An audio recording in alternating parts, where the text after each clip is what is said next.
Good afternoon. I do have slides today, and I will be speaking to you about why the metaverse can't exist without the blockchain. We will explore the metaverse and what effects it will have on social media. Good afternoon. I'm Dr. Janice Farrar Samani. It's a pleasure to be here with you today on this inaugural event of MetaQuake Symposium here in Washington, D.C.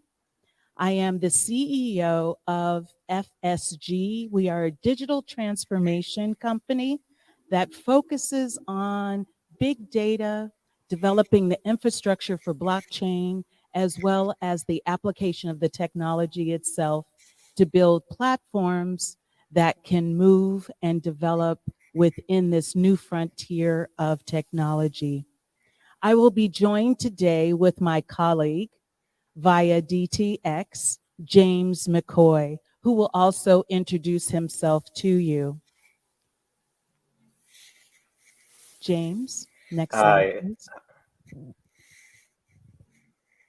hi everyone. My name is James McCoy. I'm currently a fifth year PhD student at Howard University, where I'm finishing my doctoral studies in computer science. A practitioner in this space, currently an emerging technology fellow at the Census Bureau, and I am also the owner of Cutline, which is a digital access management platform that helps artists and brands grow their presence within this space. So very excited to be here today to really continue to discuss these innovative technologies with you all. James and I connected and vibed off of this emerging technology of blockchain and metaverse. So it's going to be really exciting to hear his insights as we go through our presentation today. So next slide.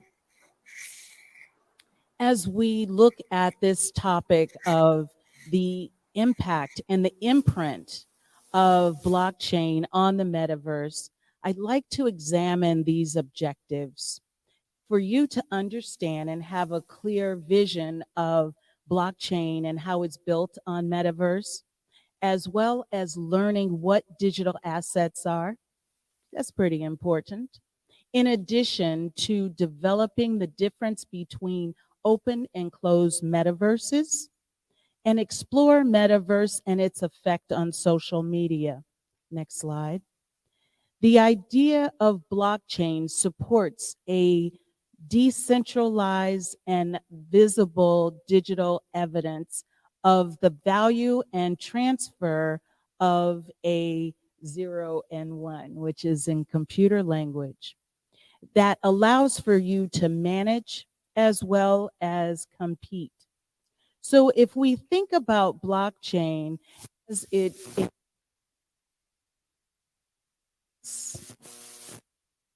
verse is a virtual realm with endless possibilities.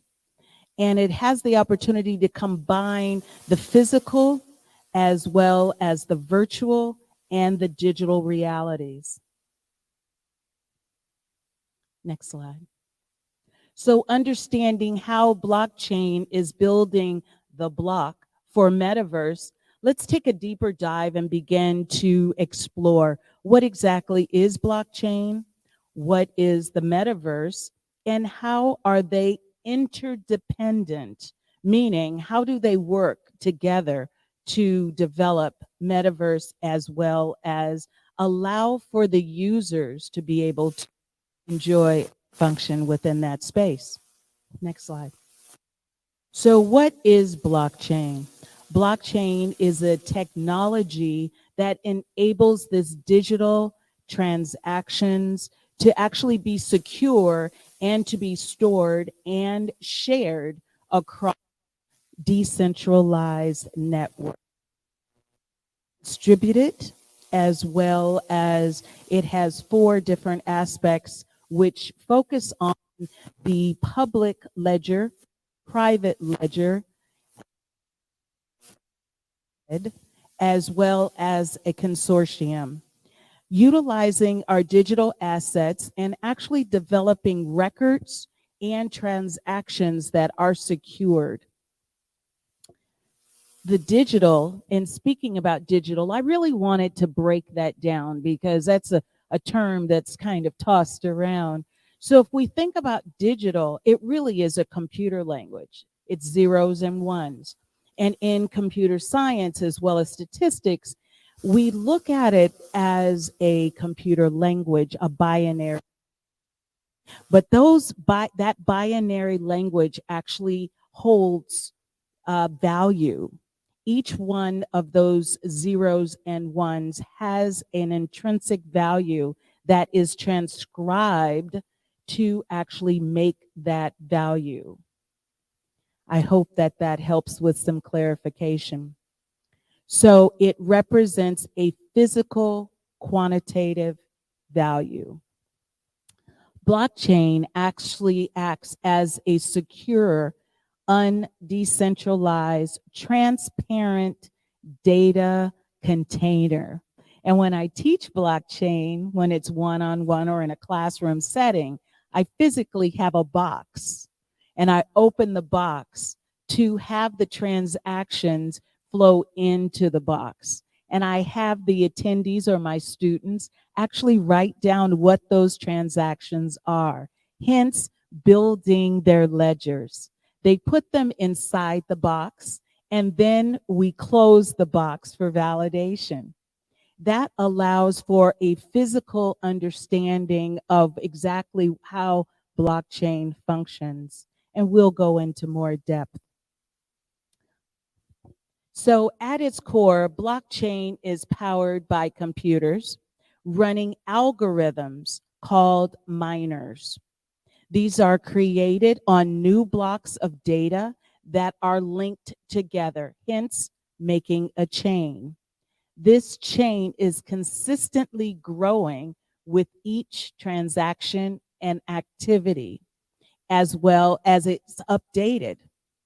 So this is impossible to tamper or to manipulate. So there, as I mentioned, there are four different types of blockchain. I just want to make sure that I'm going to re-articulate them so we can follow along. We have public blockchain, which actually has permission for distributive ledger that no one, that anyone can join, hence public blockchain. There is private blockchain, which is a network which operates in a private context. It's a restricted network that is controlled by a single identity. Then we have hybrid blockchain, which is often referred to as a combination of both public and private, hence hybrid. Then we have consortium blockchain, which is a combination of multiple private blockchains that belong to different organizations, where each of these form a node, a meeting place on the chain where the stakeholders are in alliance. So the multiple organizations can exist on a blockchain, allowing for them to share their data across the networks privately and securely. Next slide. So there are 6 key features that I'm sharing with you today, and we probably could ideate and there may be more. But 6, let's just highlight these 6. It cannot be corrupted, hence it's secure. It's decentralized technology, meaning that it is not controlled by one center. It enhances our security, hence providing trust. The fourth is its distributed ledgers. Again, keeping track, a record of all of the transactions as well as their values. There's consensus. Of course, it's based upon the type of blockchain that you have, but there's a consensus from the stakeholders. And sixth, you have the fastest settlement as far as acquiring the actual value within your chain. Next slide. So as we look at this roadmap, I think it's really fun to think about how blockchain actually occurs. So we begin with someone actually making a transaction.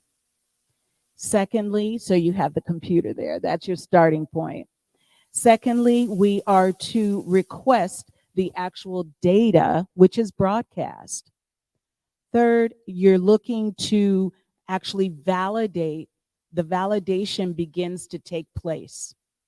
Fourth, the transaction moves into cryptocurrency if it applies, or you actually, I like to give this example of, think of yourself purchasing something at a restaurant, and you have, now they bring the POS systems to the table. They no longer take your card and walk away with it. So they're using a device. Within that device, there are coding that takes place that syncs with your credit card or your debit card. So once your card goes into that system, that device, it allows for the restaurant or whatever vendor you're using to actually validate whether or not the funds exist. So that is at the point where they say yes or no. So then when it is identified that you actually have the funds, then the transaction takes place. The funds are validated. A block is actually created that states your record. If you recall, say for instance, you're buying something on online, not to mention any retailers, and you end up having to repeat your purchase or you want to buy again.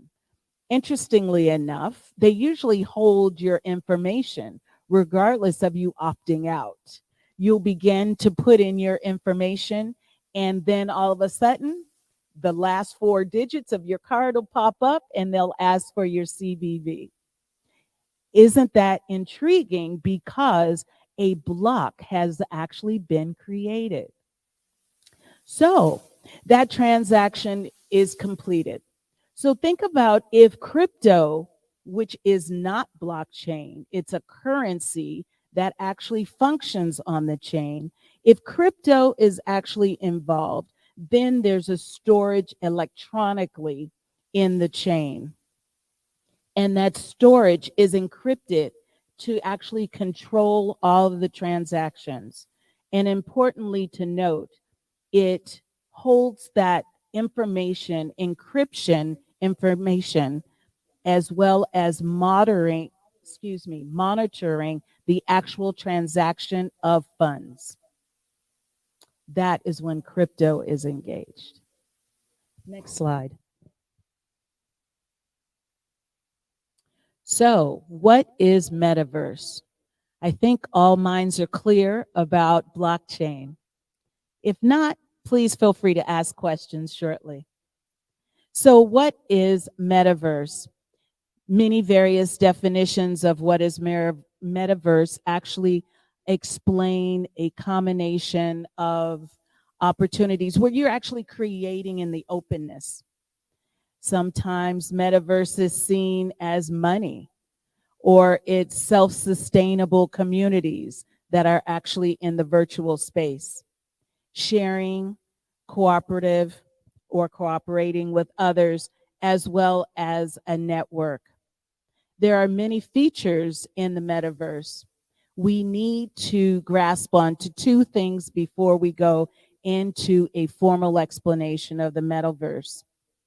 Metadata and internet are other data or extra data, such as email addresses, phone numbers and addresses, for example, are metadata. We may also think about things like hobbies and what we like to or what we don't like about them. And their objectives and their own locations are also called metadata. those things on the internet that I mentioned that reoccur. So let's think about the internet of metadata, because metadata is also linked to us. So let's think about metaverse. So the metaverse actually has quite a long history.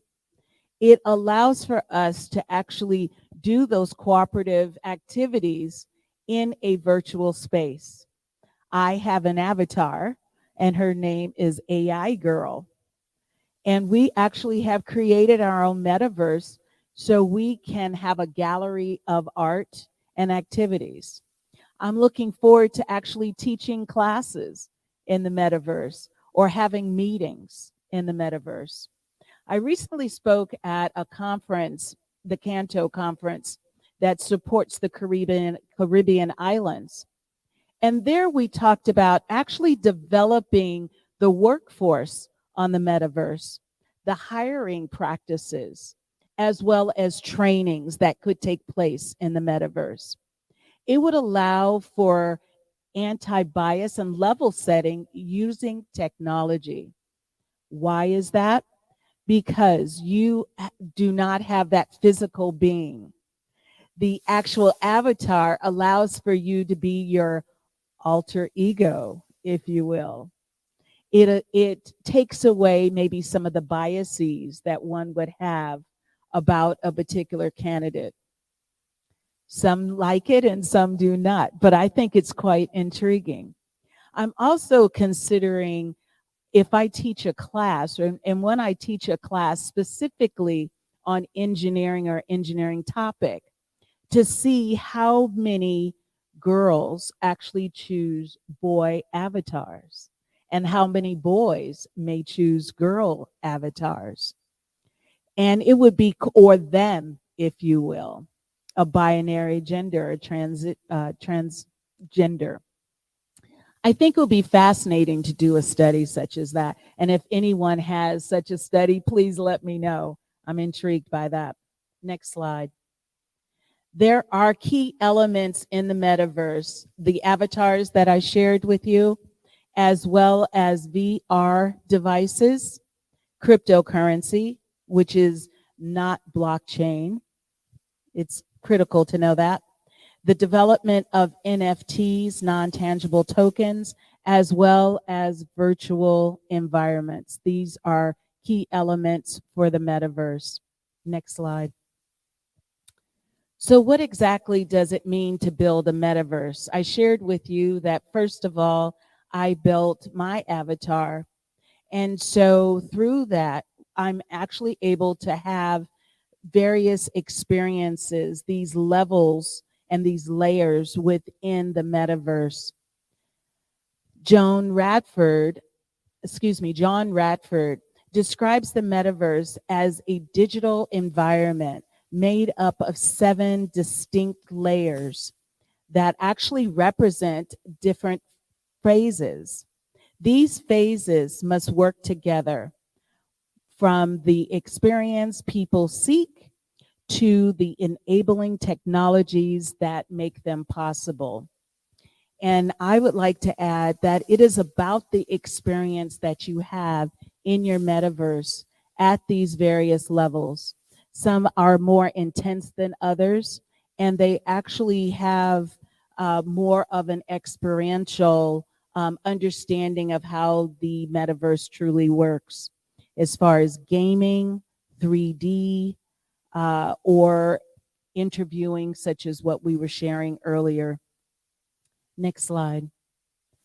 And so with this graph, I just wanted to share with you how the devices are actually a core part of implementing the metaverse. It uses artificial intelligence, is pushed into the cloud.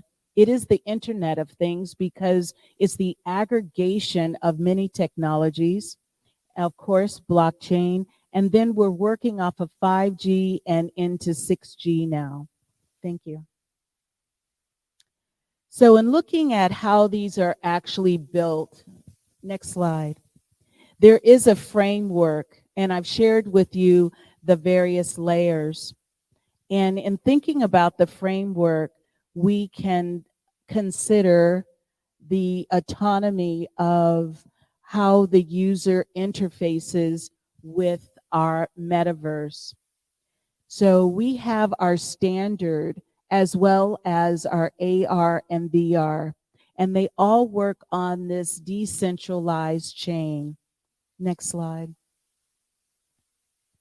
So looking at the framework, it uses at the user experience and their various cases, from the content of gaming and working to utilizing the payment system that I shared with you as an example, to asset management if you're looking at wealth investment or financial services, to the actual infrastructure and interface which utilizes various engines. So it sounds somewhat technical, but we start looking at how we can see ourselves virtually. There's a platform, we have our avatar, we talk and actually creating those assets as well as the computing and the programming itself. And it's all based upon an infrastructure. My company builds infrastructures for blockchain. In the identification of how you want to build your infrastructure, you want to integrate your network as well as your hardware. And the key function is knowing exactly what your customer needs are so the infrastructure can be built correctly along with the actual bandwidth. Next slide, please. So I'm going to just talk briefly about the open and close, and then I'd like to hear more from you. So we'll be open up for Q&A as well as James will chime in. So here we will have our metaverse. In talking about that, it's open as well as closed.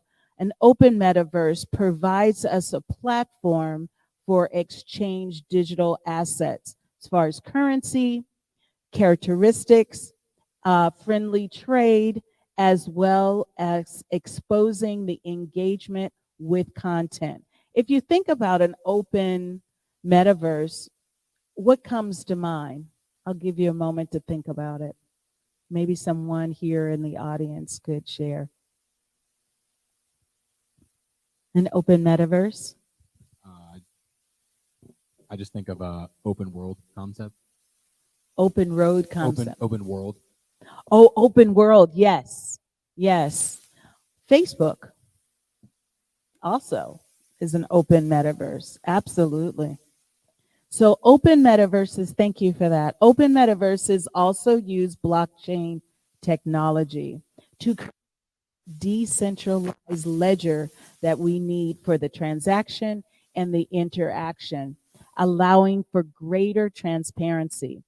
A closed metaverse are controlled by single organizations that actually prevent the use of digital assets outside of their boundaries. Additionally, users in a closed metaverse cannot transfer the digital assets or characteristics on their platform. So now we'll talk digital. Next slide. Next slide. So when thinking about what a digital asset, thank you. A digital asset is thought of as a stored, again, those zeros and ones that allow us to utilize that computer language, that computer aided technology that is unique and identifiable to that organization. It is a value. A digital asset can be a document, it can be an audio recording, as well as video, logos, slide presentations, and websites. They're all considered to be digital assets. Anything that utilizes the computer as a storage. Yeah. Blockchain also are technical solutions enables the digital asset. Again, I'll repeat that. Blockchains are the technology solutions that enable these digital assets. The metaverse is a virtual realm with endless possibilities, as I shared earlier, creating and combining all of these physical aspects. Because keep in mind, I created my avatar, but she cannot function without me. I have to, if it's on the computer, I have to utilize my arrow key or my mouse pad or a command in order to have her function. If I have my controllers, then I'm actually able to move, pick up items, and move a lot easier as opposed to, well, using the IXP within the programming itself. Next slide. Digital assets. So here we're building, yes, building our blockchain. So I just thought that this was really fun to think about the gaming aspect of the metaverse and how we can utilize our avatars within that confined space for gaming, because gaming was initially what a lot of people thought the metaverse would be used for. But I've given several examples of how it also can be used. Next slide, please. In a very secure environment. Here's some additional applications of metaverse, just to reiterate. I mentioned education, key factor. I love the idea of utilizing the metaverse, as well as business for recruiting, hiring, training, onboarding. I shared that with you, and having meetings, because many of us are still virtual, as well as healthcare. The metaverse is utilized for surgeries and for to allow for 3D ramifications of our physical being before a doctor actually predict what the symptoms may be. The military utilizes the metaverse extensively, as well as manufacturing. Within the IT space, we are also in the manufacturing space, because we are manufacturing the technology that is integrated with blockchain. And also the automotive industry. I'll throw that at, there's many industries that are utilizing it for manufacturing. And then the arts. The this is where my colleague James could share how he's building his metaverse and utilizing the arts to actually be effective within the art space. James, would you like to chime in? Yes, definitely. So as it relates to the role that blockchain and the metaverse play within arts or for creative artists, is really about ownership, and ownership, not only ownership of assets but ownership of opportunity. We think about the transparency that the ledger provides. I'm going to say back in the day, an artist has a song, they have that song, but that file can be duplicated. So when we really think about what ownership means in this virtual space, and how those assets merge with the real with in real life space, blockchain provides that mechanism for ownership to be ensured. And because it's transparent, we can all see it. It's connected to your wallet. It's connected to your identity to some degree. That becomes central to kind of expanding the opportunity space within the metaverse. And blockchain allows for that because it's a ledger that we all have access to. So for artists, they can go back and point to that minted asset and say, no, I own this. Also, artists can take those assets and build their communities around those assets in a way that was never allowed before. Excellent. And what's interesting also, if I can add on to what you were sharing about the use of the arts and NFTs, I like to think of it of building legacy, because you're putting it into the metaverse. People can come in their avatar and actually examine the art. legacy. And also, because of the ledger itself, you know where your actual art is being sold, how much has been sold for. And what I like is the idea of having a percentage of that go back to the artist every time it's sold, because they, in art, there's value add.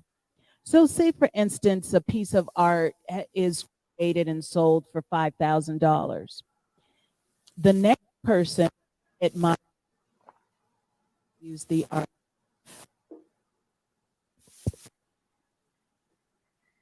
may pay 7,000. So a percent of that could artist. That I'm because I see the technology as a level set.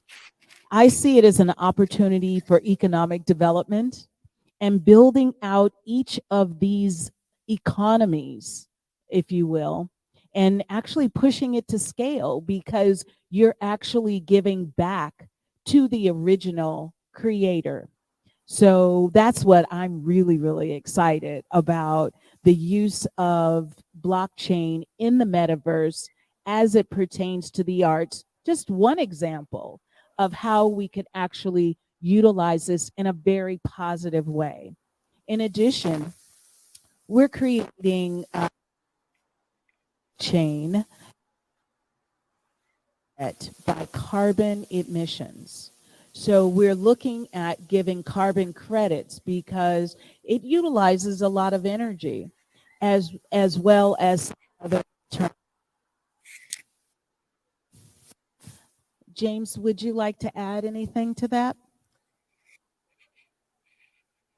Um, I'm sorry, your mic was going in and out, but I was one of the points that I want to bring up is as we're talking about like applications of the metaverse and kind of the experience component. We look at what the emerging immersive experience is going to be, and how kind of that bridge is not just the metaverse on that you go to on your the web-based metaverse, but you also look at the role that AR, VR, and XR is kind of going to play within this. When we think about what blockchain will mean to those assets, all of those are just considered digital assets. So adding that ownership component to an entire experience, you can essentially add an ownership component to an entire experience. And once we think about what that's really going to mean, once we start integrating AI and generative art and create these very robust experiences, the for entrepreneurs, whether a creative entrepreneur or just a builder within this space, that ownership is going to matter, and that ownership is going to increasingly matter, because right now a lot of us are early adopters. So we're looking at these technologies and we're experimenting with these technologies, but as that experimentation continues to grow, the underlying asset, the underlying art, that has its own value. So when we think about like building for the future, or kind of instilling that wealth, the opportunity really comes in when you start to integrate the technologies, not only in manufacturing through blockchain enabled clothing, but other assets and opportunities. And the most important part about that opportunity is the communities that you're building around those assets. So an NFT is more than an NFT. It's a larger connection to it's a larger connection to a community. So what does that mean for our artists? It means an artist knows that, all right, I've minted 1,000 NFTs. I have 1,000 fans that I can continue to engage with, right? Like that level of connection. Prior, it was largely based upon whose numbers you have, what email addresses do you have. But within through tokenization in NFTs, what we're able to do is create this cross boundary where fans can have direct ownership in the artist, and then they know that the artists are going to benefit from that. Excellent, excellent. Thank you. Yeah, it's very exciting. I'm off the chain as far as the possibilities of how the metaverse and blockchain can be utilized. I wanted to also bring some resolution to the idea of utilizing blockchain in the enterprise space. I talked about the hiring, the training, the development within the metaverse utilizing blockchain. Keep in mind that blockchain is it's still on the cutting edge of being a frontier technology, although it's been out there for about 30 years or more. It's still a frontier technology. And now we're looking at the maturity. I work with a working group through an organization that is utilizing criteria to actually gauge the maturity level of blockchain as it's used in enterprise. So, as these various industries are manufacturing and developing and creating, we can actually go in as technologists with our other hat on of integrating business and engineering technology to judge and to clarify, if you will, the level of security the blockchain has. It doesn't just go into cybersecurity, but it's a utilization of the process of blockchain. So it's quite exciting. I wanted to mention that. Next slide, please. So, as our key takeaways for today, blockchain is a building block on the metaverse that is interdependent as well as secure. How the digital assets actually contribute, and my colleague shared how they also contribute to the metaverse, these digital assets. The environment could be open or closed. And what's so interesting is most of us live in an open metaverse and we didn't know it. Understanding the metaverse elements, the applications, the implications, and the social media aspects and beyond is what we've talked about today. We'd like to open now for Q&A, and my colleague will join me for the Q&A. Yep. Great. Have any questions come across in DTX? Yes. I have one. So we were talking about the blockchain not being altered and being secured. It seems like anything digital can be hacked or broken into. So what makes it so secure and not being able to be altered? Well, as I shared, it goes through the process on that roadmap slide.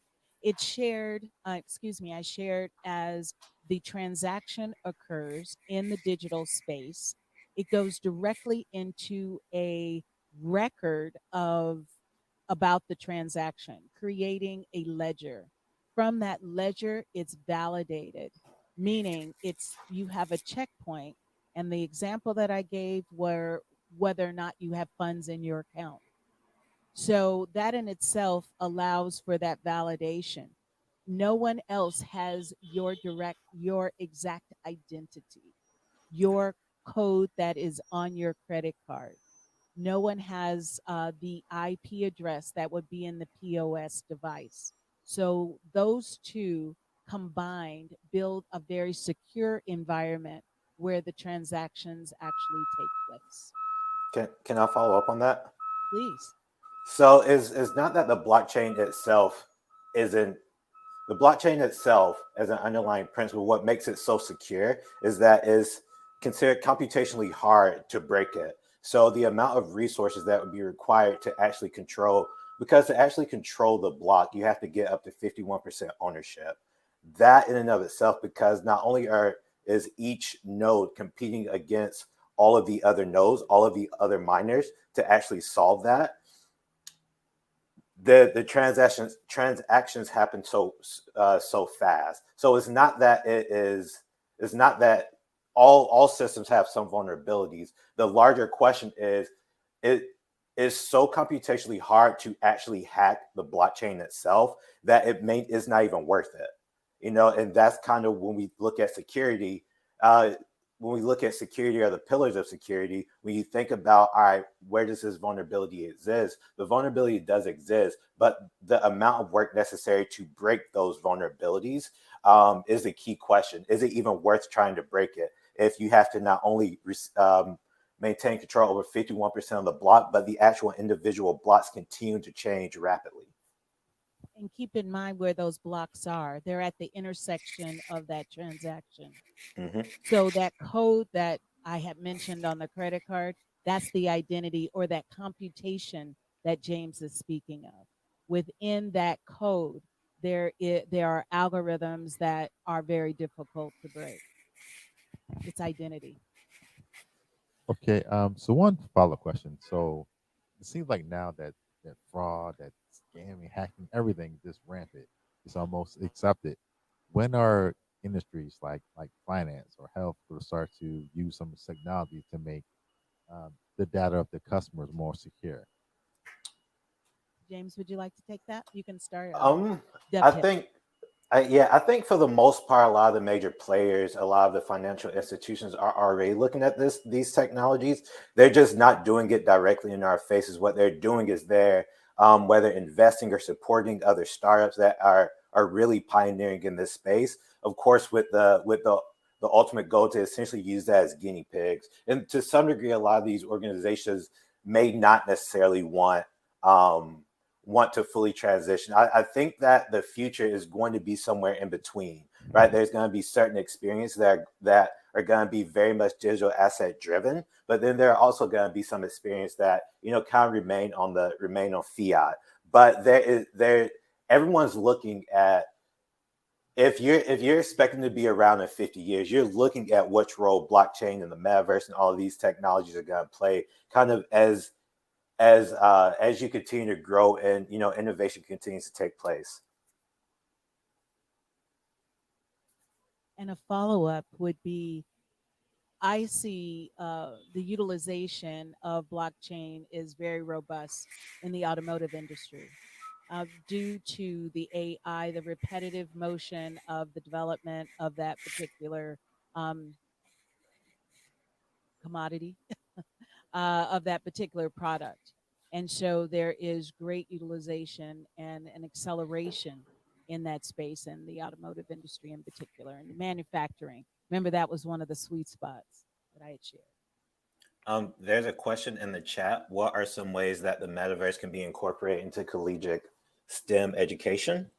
Um, I think that one is already being kind of integrated. STEM City, if you look at what Morehouse is doing, there's a lot of universities kind of taking that first step approach to really introducing the metaverse to a lot of their students. So I think not only is that going to continue to take place, but colleges and universities are going to look for ways to really expand their reach. When we look at open courseware, where content is becoming readily available, content is essentially going to be the bloodline of of the metaverse. So you think about a lot of these immersive experiences, basketball games, football games, anything that one requires branding and two utilizes content. For the most part, classes are going to start taking place in the metaverse. Classes are already taking place in the metaverse. I think that we're just going to see a continued evolution of that. I'll pass it. I completely agree. I shared that was one of the exciting points that we're beginning to really explore. And fifth wave STEAM education is something that is taking that on by leaps and bounds on a global scale because it lends for the reach, as James mentioned, into the on a global level that does not hinder location, as well as the subject matter, because you can utilize that opportunity of contacting any student anywhere on any topic and it can be shared. So definitely reach. And it's cost effective. It's a low cost, generally speaking.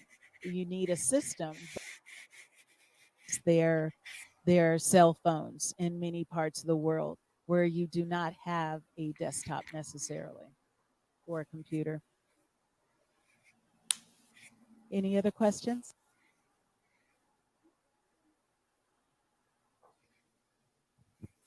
I have a question. I don't know if anybody can hear me in the chat. So, in I guess this is more directed towards towards James, but um, I kind of caught on when you were saying how uh, we can use, or blockchain can be used in art to actually know your funds are going and benefiting the artist. Now, is there any way you could do that and not be an artist? Like, let's say, if you were, you just create your own blockchain type of GoFundMe or something like that, Hmm. and whatever artwork you do, and if it's sold, it's how you said it would be paid back to you, even if it's sold again. Now, is that something that anybody can set up, or would you have to, be pretty tech savvy, or Yeah, I think that one, I would recommend everyone just go create NFT. Like for whatever reason, just create just to say you have it. And there's a lot of platforms, a lot of just very straightforward platforms.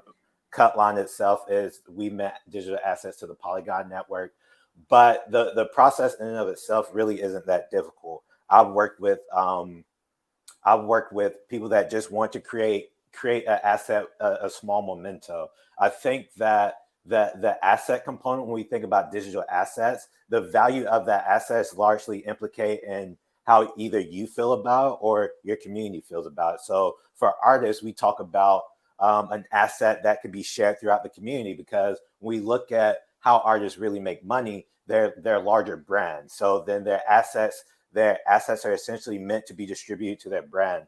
But we also have assets. So maybe there's a family picture or something, some memento, right? And the value of that, um, the value of that is arbitrary. What's most important is that it's something that is transparently connected to the blockchain. So once you upload that asset to the blockchain, that asset is traceable, is trackable. So yeah, I would say anyone just take a JPEG and just go mint an NFT. If for nothing else, is you could go around and tell your friends, "Hey, I'm in an NFT." But the value of that for whatever community that you're engaged with is largely going to be dependent upon that community and how that community engages with that asset. And I don't want one of the misconceptions that we oftentimes have with digital assets and with NFTs is like, oh, it's just a picture or something.